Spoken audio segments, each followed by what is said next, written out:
empezamos primavera con el libro de Gálatas. Sí, Gálatas. Si alguna vez has leído Gálatas, no estarías tan emocionado porque este libro es un poquito así. Nunca lo hemos enseñado y estoy muy emocionada de hacerlo. Tiene sus truquillos, pero tiene 169 versículos y quiero animaros a que toméis apuntes cuando estéis escuchando, porque el Señor quiere hablaros a cada uno de vosotros. Él lo hace y es simplemente lo que Él hace, o sea que Él quiere hablar, pero la manera en la que lo hace muchas veces es que realmente recordemos lo que Él ha dicho. Y tú piensas que lo recordarás de memoria y no, pero yo te animo que lo escribas, tal vez no una palabra tras otra, pero lo que el Espíritu te esté hablando mientras escuchas su palabra y así durante la semana lo puedes repasar. Bueno, mucho se ha dicho de Gálatas. Martin Luther King dijo una cosa que me gusta mucho, dijo, este libro pequeño de Gálatas es mi carta, me he dedicado a ella, me he casado con esto y es mi esposa. Y dice, wow, es como su esposa, el libro de Gálatas. Pues sí, eso es lo que dijo Martin Luther King, que era como su esposa. Es mucho amor el que tiene por Gálatas, ¿verdad? Y también se le llama como el pequeño Romanos, porque el libro de Romanos y Gálatas tienen mucho en común. Proveen una gran parte de nuestra doctrina eclesial. Romanos, la diferencia es que él dirá todo lo que es el Evangelio y Gálatas te dirá lo que no es el Evangelio. O sea que lo que es el Evangelio y lo que no es el Evangelio está siendo atacado para llegar a un mismo fin común. ¿Qué es el evangélico? El Evangelio. Y también el ser justificado por fe, por gracia. O sea que es poderoso. Y antes de que entremos en una parte de las Escrituras, siempre decimos esto. Tenemos que entender el contexto en la narrativa bíblica de lo que estaba pasando en ese momento. Eso es algo importante. Escríbelo. Las escrituras no pueden significar algo ahora que no significara antes. Lo voy a decir otra vez. La escritura no puede significar algo ahora que no significara antes. O sea, por tiempo, cultura, claro, se va cambiando, pero no podemos decir cómo aplicamos la escritura ahora si no entendemos cómo se fue aplicada en el entonces, en el antes. Entonces vamos a hacer la introducción al libro de Gálatas para saber qué es lo que estaba pasando en aquel entonces y entonces podremos ver lo que el Espíritu Santo quiere hablarnos ahora. ¿Tiene sentido eso? Vale, pues entonces vamos a ver quién escribió Gálatas, cuándo lo escribió y a quién lo escribió.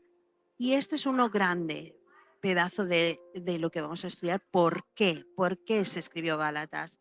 Y vamos a ir por algunos versículos de Gálatas y después hablaremos de una aplicación un poquito a nosotros mismos y lo que quiere decir para nosotros. O sea que empecemos con oración. Señor, gracias porque tú vienes y nos das la palabra escrita, es tu palabra y nos enseña y nos redarguye y nos entrena y nos exhorta y nos anima. Gracias te damos por tu palabra, Señor, porque tú eres Dios que ha dado aliento en tu palabra. ¿Y dónde estaríamos sin ella? Así que te damos gracias por ella. Y te pedimos que realmente hagas algo nuevo en nuestro corazón desde la antigüedad hasta ahora, que haya algo nuevo en nuestro corazón al leer tu palabra. Amén y amén. Vale, ¿quién escribió Gálatas? ¿Lo podéis adivinar, amigos? Muy bien, muchas posibilidades, pero fue el apóstol Pablo. Y hay preguntas acerca de esto. Tal vez fue Pablo, tal vez fue anónimo. No, no, no, no. Fue escrito por Pablo totalmente. Pablo tiene una combinación de muchas cosas. Es trifásico, diría yo. Es griego, por un lado. Él nació en Tarso, y ahí había una universidad y el intelecto era muy importante. Sabemos que hablaba griego, hablaba hebreo y también arameo fluidamente y tal vez más idiomas. O sea que era un hombre muy intelectual como adolescente y como joven adulto. Después él creció como judío hebreo y era últimamente el judío helenístico. Fue entrenado como uno de los judíos más prolíferos y también fue entrenado por un grupo muy conocido que se llamaba los fariseos y el cabecilla de todo esto era el Gamaliel, que fue su líder personal. Y ellos se consideraban tan puristas que cuando conectaban con los gentiles se tenían que ser limpios, tenían que ser purificados otra vez. Así de judío era por raza, digamos, Pablo.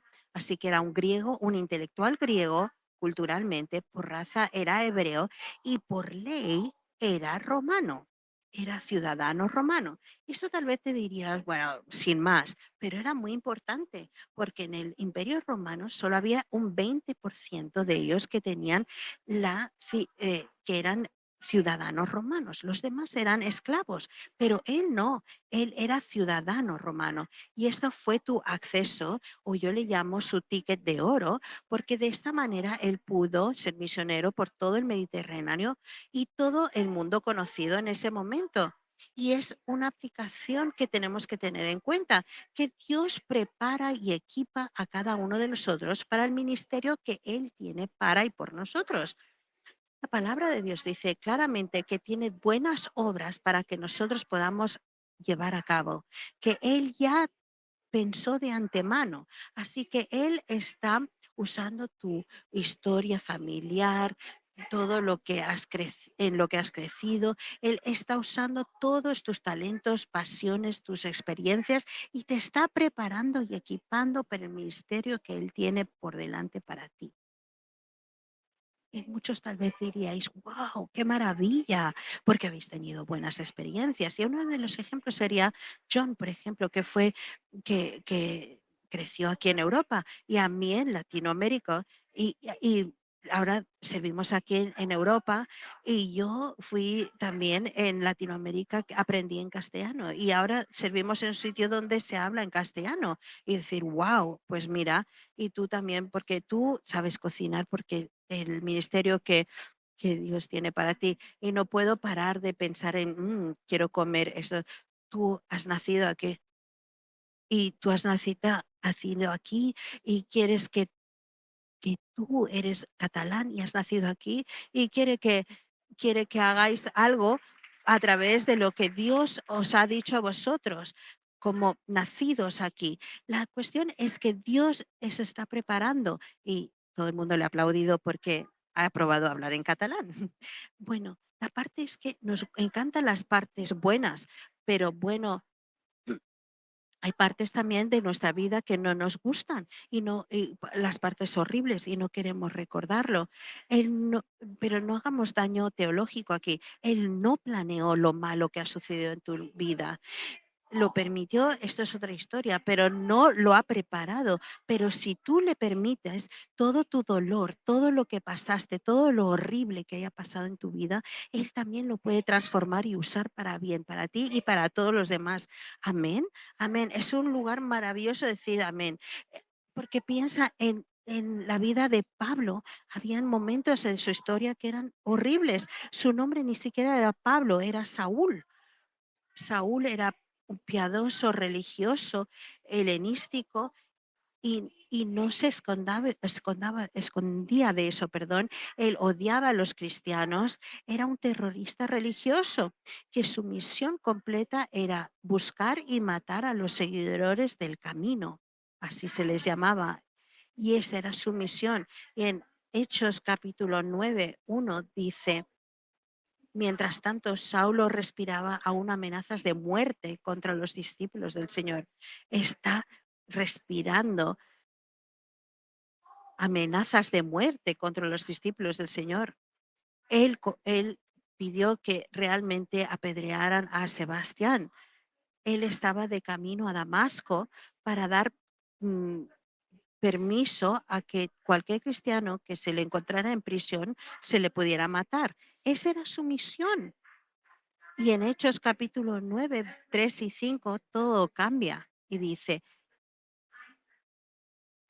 en el viaje sucedió que al acercarse a Damasco, una luz del cielo resplandeció de repente a su alrededor. Él cayó al suelo y oyó una voz que le decía, Saulo, Saulo, ¿por qué me persigues? ¿Quién eres, Señor? Preguntó. Yo soy Jesús, a quien tú persigues, le contestó la voz.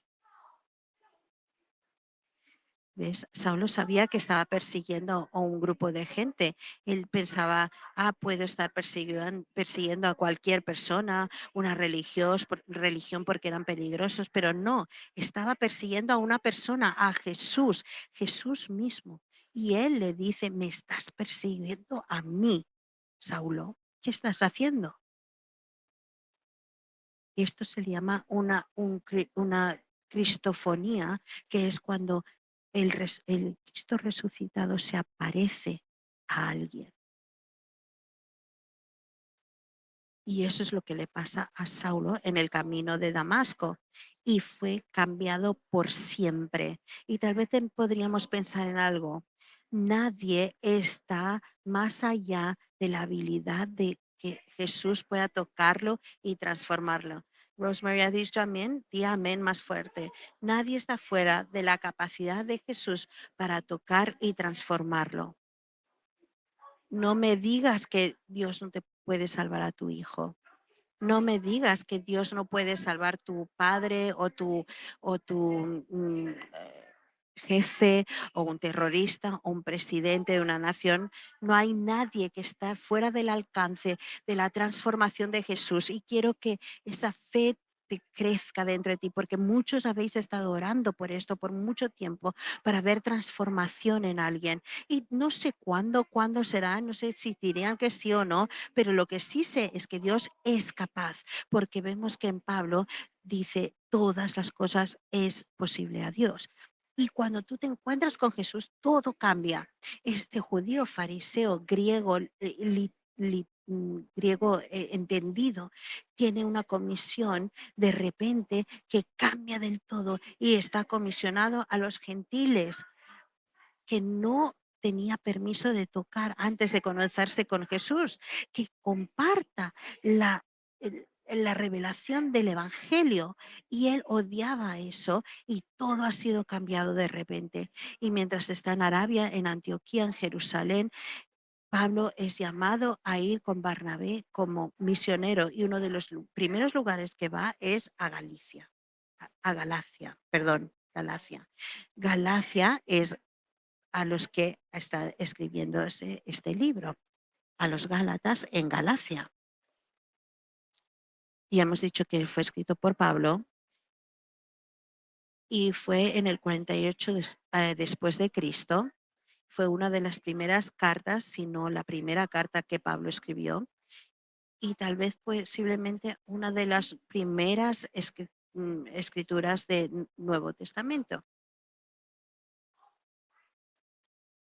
Estaba escribiendo a un grupo de iglesias que estaba en Galacia, que es nuestro día moderno, es Turquía, y vemos su primera salida misionera aquí, que han salido con Bernabé a hacer su primera ruta a Antioquía, a Damasco y a Pisidia, Iconium, y, y dejan a líderes locales y empiezan a plantar otras iglesias, ¿sí?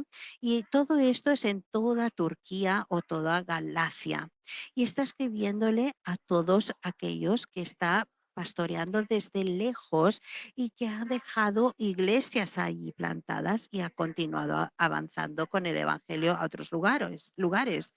Y es muy importante saber cuándo fue escrito. Y fue uno de los eventos más importantes, fue el Concilio de Jerusalén, que esto pasa en Hechos 15, y yo te animo que vayas a Hechos 15 y lo leas, y es increíble. es cuando el concilio en Jerusalén, Pablo presenta junto con Bernabé y habla de los pilares de la iglesia y dice, los judíos y los gentiles tienen un lugar completo en el cuerpo de Cristo. ¡Wow! Esto fue increíble. Hey, ¿sabéis que nosotros estamos aquí por el concilio Jerusalén? Porque estamos permitidos ser parte de la familia de Dios, al menos que seas judío, y no creo que haya muchos judíos aquí de herencia, pero mm, por eso somos parte del cuerpo de Cristo. En el concilio se aceptó esto y él lo presenta y él dice que va a ser una fe común para cualquiera que confíe en Jesús pueda ser llamado hijo de Dios. Entonces, esto es toda una preparación previa a lo que va a ser declarado en el Concilio de Jerusalén. O sea que es un momento muy importante cuando se escribe Gálatas. Y ahora es por cuándo. Esto es interesante para todos. Sé que es mucha información, pero es muy buena información. Espero que os interese. Bueno, alguien me ha dicho que sí que le parece bien, o sea que continúo. Pero ¿por qué a los Gálatas?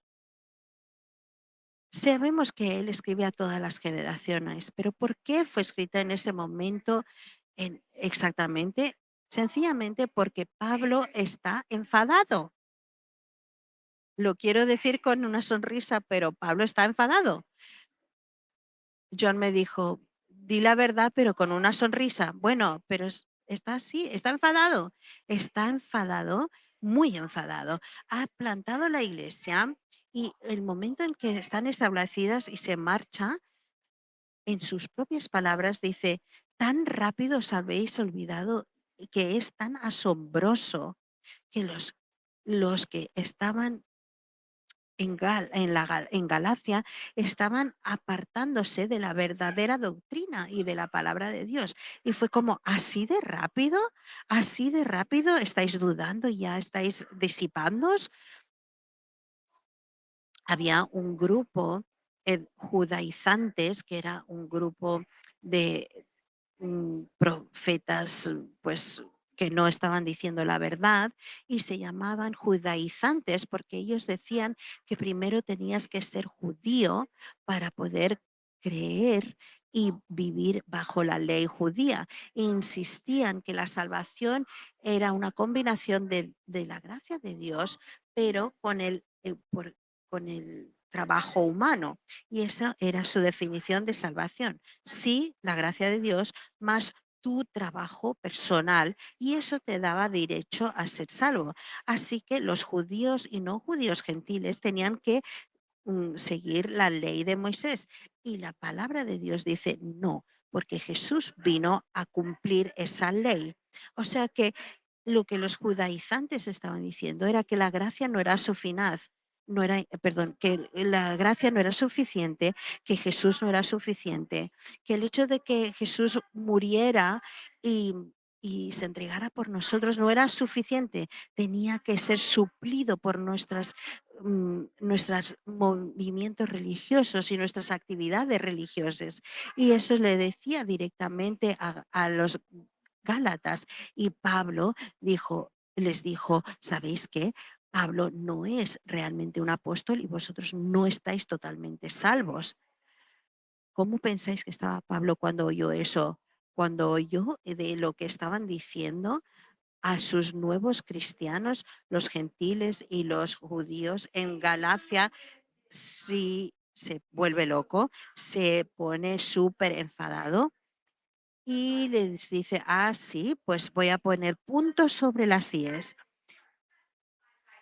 Y les dice, somos justificados solamente por fe y solamente por fe somos justificados y punto. La muerte de Jesús es suficiente. Su muerte en la cruz es nuestro nuevo pacto y su gracia no puede ser ni ganada ni puedes simplemente intentar hacer algo para conseguirla, la tienes que aceptar por fe. Y si haces esto, tiene que haber una transformación real en nosotros. Y ya está. Eso tiene un sentido, es el resumen del libro entero. Jesús cumplió toda la ley y estamos bajo un nuevo pacto, que es la gracia que tú no mereces y no puedes ganar, simplemente la puedes recibir por fe, pero después hay una transformación en tu vida. Amén. Amén. Y podríamos acabar aquí la tesis, porque eso es todo lo de lo que habla Gálatas. Pero vamos a leer 5 versículos hoy, del 1 al 5. Vamos a ir a Gálatas 1, del 1 al 5. Dice así: Pablo, apóstol, no por investidura ni mediación humanas, sino por Jesucristo y por Dios Padre, que lo levantó de entre los muertos, y todos los apóstolo quiere decir aquel que fue enviado. Y él dice: yo no fui enviado por hombre, sino fui enviado por Jesucristo y Dios el Padre por él mismo y el Espíritu Santo. Y todos los hermanos que están conmigo a las iglesias de Galacia, dice: no estoy haciéndolas el Evangelio por mí misma. Todos los que están conmigo os están exhortando que Dios nuestro Padre y el Señor Jesucristo os concedan gracia y paz. Me encanta cuando hace esta combinación de gracia y paz. Él sabía, Pablo, que sabía que la gracia era lo único que iba a restaurar toda esta situación. Y mi situación y tu situación también, su gracia es lo único que nos trae paz. Jesucristo dio su vida por nuestros pecados para rescatarnos de este mundo malvado, según la voluntad de nuestro Dios y Padre.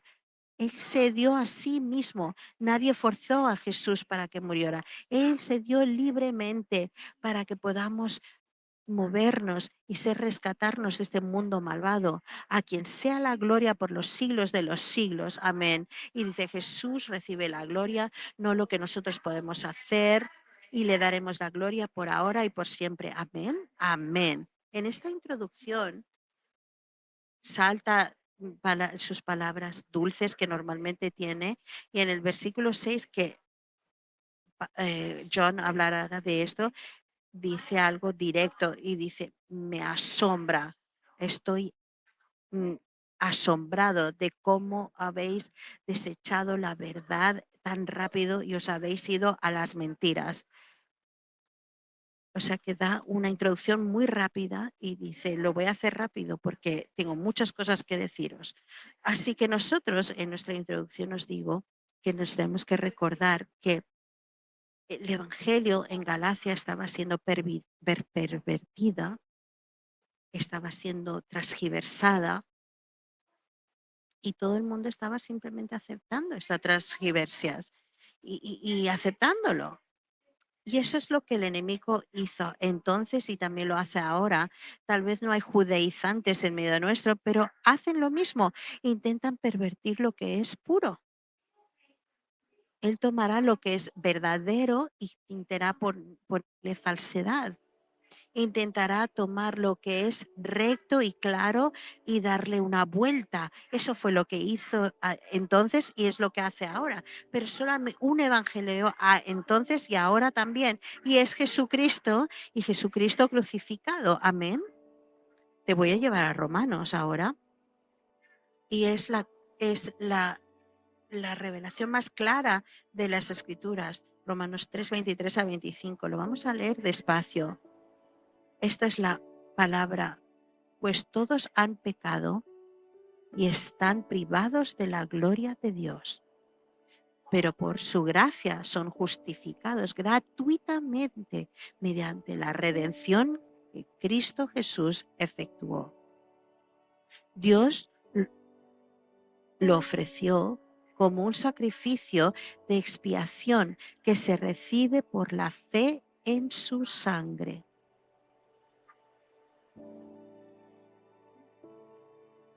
Ya, punto. Este es el Evangelio. Todos hemos pecado y su sacrificio es la expiación y somos justificados pues por fe y por gracia. Y lo que tenemos que hacer es aceptarlo por fe. Pero veis, ellos estaban cayendo en perversiones y transgiversaciones del Evangelio. El grupo 1 eran los judaizantes de aquella época. Tú tal vez no te llames eso y ya entiendo que no te llames así, pero tú escuchas el Evangelio y te parece tan fácil que sea así.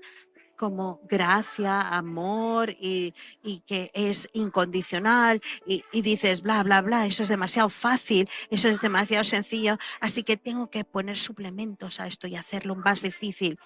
¿Cómo puede ser tan fácil? No, no, no, voy a hacer la lista más larga y lo vas a hacer más difícil para ti y también para aquellos que están a tu alrededor. Para aceptar la verdad, la verdadera, el verdadero evangelio. Yo he hecho eso por mucho tiempo en mi vida.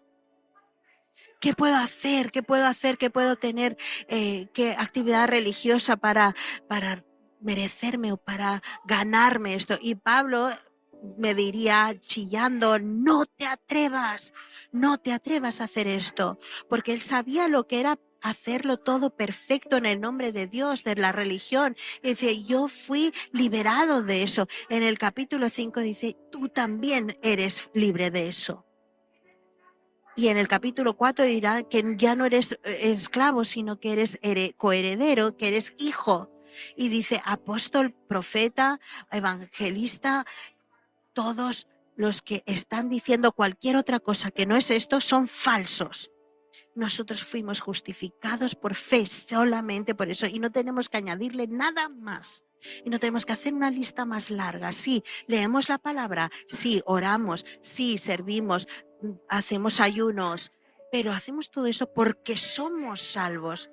No para ser salvos, sino porque somos salvos.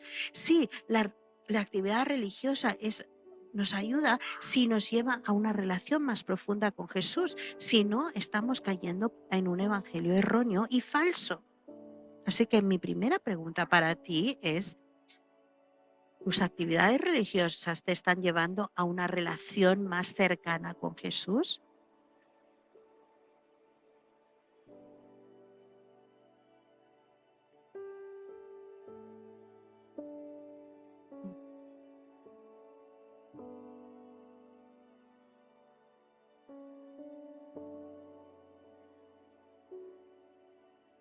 Si tu respuesta honesta es no, entonces tal vez has caído en un evangelio falso y te está intentando atraer a ti. Ese es el grupo 1. Esto es demasiado muy fácil y tengo que hacer algo más. Yo he sido parte de ese grupo, pero también hay otro grupo que fue una perversión entonces y también ahora. Algunos dicen, sí, yo conozco las buenas nuevas, soy justificado por fe, gracias Jesús, ahora puedo hacer lo que me dé la gana porque ya soy salvo. Y tú dices, no, no puede ser, pero no me hagas que te llame a ti la atención personalmente. No, no estoy pasando juicio. Yo he estado ahí también. Hemos sido parte de ese grupo. De verdad.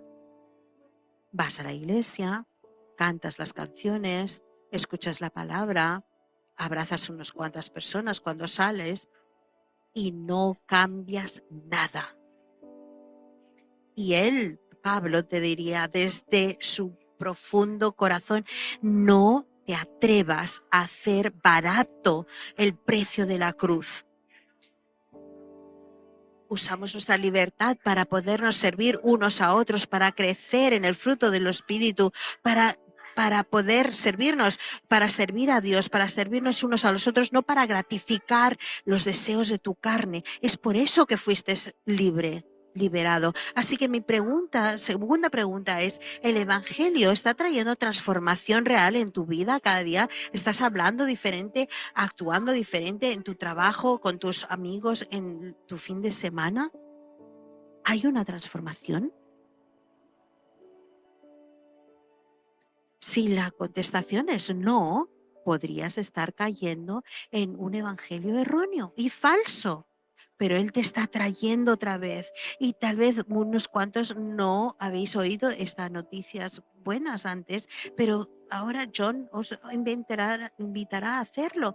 Pero algunos estáis tan ocupados con los quehaceres religiosos que no os estáis ocupando de vuestra relación con Jesús. Y lo que Jesús está diciendo es solamente quiero intimidad contigo. Y algunos os habéis vuelto tan complacientes que no hay transformación y buen fruto en vuestra vida después del Evangelio. Y Pablo aquí en Galatas no lo dice fácil, lo dice fuertemente. Y os digo, a veces estamos en este mundo con esta transgiversión del Evangelio de Cristo. Y tenemos que ser claros, que tenemos que estar rectos con Jesús, que tenemos que ir directamente a Jesús. Y gracias, Señor, gracias, Jesús, porque nos transformas, nos llevas de reto en reto a cambiar, a no conformarnos con este siglo. Y somos salvados por tu gracia, por tu obra en la cruz. Y te damos gracias, Jesús, y te damos gracias porque no pudimos comprar esto, esta justificación no la merecemos, no la pudimos hacer, no pudimos expiarnos nosotros mismos. Fuiste tú el que fuiste el expiador para nosotros. Y gracias, Señor, porque ahora somos libres. Realmente ayúdanos en estas próximas semanas a identificar cuál es el evangelio erróneo, falso, y cómo concentrarnos en ti, estar justificados por ti y vivir transformados en ti. Amén, amén y amén. Dentro de un momento vamos a tener la Santa Cena. ¿Cómo digo Santa Cena? Sí, communion en inglés. Vale, la familia aquí de los líderes van a estar aquí a pasar los elementos de la Santa Cena y hay unas cuantas cosas que queremos pensar en este tiempo de reflexión. ¿Me están llevando mis actividades religiosas a una relación más cercana con Jesús? Sé honesto con Jesús, con Dios. ¿Está el Evangelio trayendo transformación diaria a mi vida? Sé honesto delante de Dios. Si cualquiera de las contestaciones a esto es no, tráelo delante de Él ahora mismo, ahora mismo. Pídele perdón, confiésalo, abre tu corazón, invítale. Así que reflexionemos en estas preguntas y luego celebraremos la Santa Cena juntos, todos juntos.